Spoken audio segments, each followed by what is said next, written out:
Welcome to the Slop Temple. We pray this video helps. In this video, I will explain how to file an amended income tax return. Sometimes, after you've submitted your original tax filing, you might realize there was a mistake or an omission. Don't worry, the Internal Revenue Service provides a clear process for correcting these issues. We'll walk through the steps to ensure your tax information is accurate and up to date, using the proper forms and procedures. It's a straightforward process once you know the details. There are several common reasons why you might need to amend your tax return. Perhaps you received an additional W-2 or 1099 form after filing, or you discovered a deduction you were eligible for but didn't claim. Maybe your filing status changed, or you made a mathematical error. Correcting these items ensures you pay the correct amount of tax, whether that means receiving a larger refund or paying additional tax owed.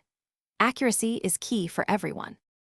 The primary form for amending an individual income tax return is Form 1040X. You'll need to enter the original amounts, the corrected amounts, and the net change for each line item affected. Be sure to provide a clear and concise explanation for each change in Part 3 of the form. Remember to attach any supporting documents, such as corrected W-2 forms or new 1099 forms, to your amended return before mailing it in. When filing an amended return, keep a few key considerations in mind.